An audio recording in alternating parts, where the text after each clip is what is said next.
Hi guys, and welcome back to JavaScript Playground. In this video, we will send a post call to the backend to create new to-do items. Let's give it a try. So what we want to do is, when someone types something here, let's say buy apples, and when someone clicks on this add list item button, it should send a call to the backend and create new to-do item. So once the to-do item is created at the backend, we will get a success response. And once we get the success response, we can simply add the newly created item to the list. So this was one way. Other way would be when the list item gets created successfully on the backend, we refresh the page and bring all the data from the backend, which doesn't make sense.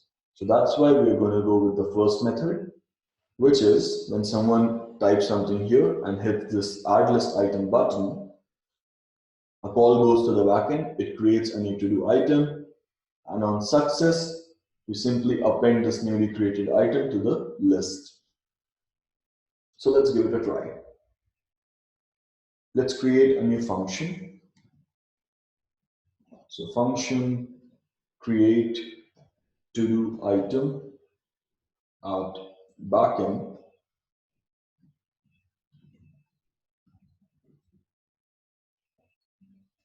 For now, let's just create an alert here, say called, and this function will be called from event listener of button add. Let's check it. So when I click on this button, it says called, which is working perfectly fine. Now instead of showing the alert, what we want to do is we want to send a call to the backend. So to send a call to the backend, what we need is we need an instance of this XML HTTP request object. So let's give that a try. So var, let's say HTTP new to create a new instance. So XML HTTP request, and this will create a new object. Now to set the type of request, now this will be post. So instead of get, we use post. And we can use the same URL and asynchronous. So this dummy backend, it accepts the same URL with method post to create new to-do items. But when you're working with live projects, your backend might have different URLs to create different items. So you will have to use your specific URLs. Now to send this call, we can simply do http.send. Now there's a small difference here. So when you're working with post, you're also sending some data to the backend. So let's create that data. So let's say object, and this object in this case will be same as this one.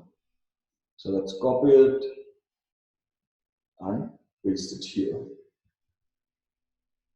It wouldn't have ID because ID needs to get generated automatically at the backend. So it will have this user ID, a title, and completed. So we can get this title by our input box,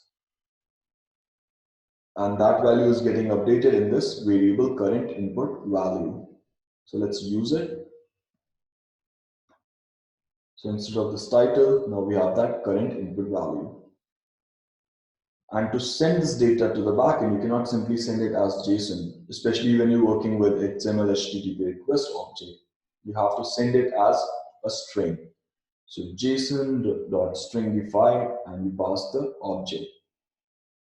And you can use this stringified JSON object inside this send method, and this will be sent to the backend. So let's give it a try. So coming back here, inspect. So when your user types something here and clicks on this button, this function will be called, and this call will be sent to the backend with this object that we create based on the data inside the input box. So let's try. So as you can see, a new call was sent. Status code 201. So 200, all these 200s are success scenarios. So 200, 201, 203, 204, etc., etc. So again, this depends on how the backend developers have designed the backend for you. So in this case, we are getting 201. So we have to handle it accordingly. Also, if you come down here, there's a request payload. So whatever data you passed is visible here. So this just shows that our call was successful and the data was sent to the backend. Now what we can do is handle the response, and whenever there's a success, just add this list item to the list. So let's give that a try. Now to handle success or failure, you can use this HTTP on ready state change. So let's give it a try here.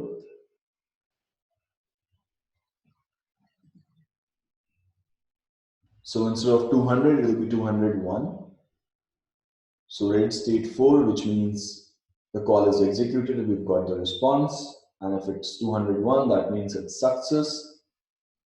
So we can handle the success here. So let's say console log. For now, let's just print add item to the list. Let's save it. Let's give it a try. So when I write something here, let's say buy bananas. I hit this. It shows the message add item to the list. And if you check your network, so the call was sent buy bananas and the response was 201 success. So again, to add this to the backend, what we can do is use the same function that we created here. Create to do dynamically. We can pass it an ID and the title.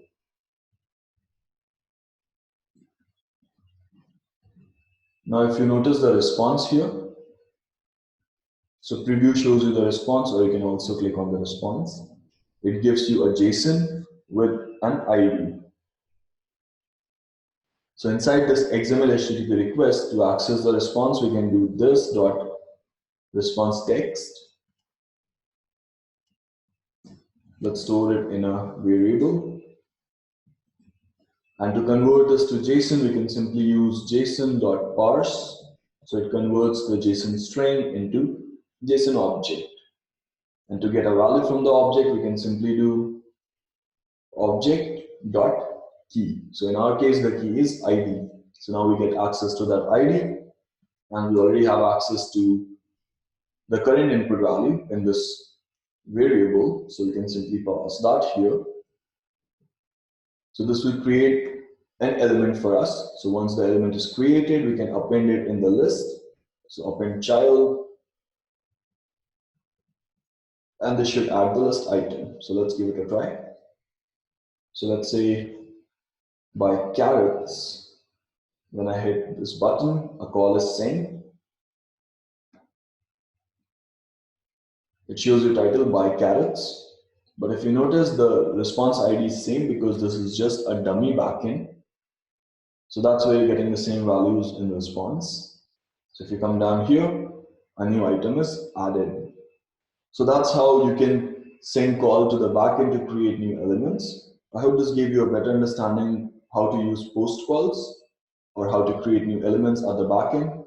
But if you have any doubts or queries, feel free to drop a comment below or reach out to me on Twitter. I'll add my Twitter handle in the description below. See you in the next video. Bye and take care.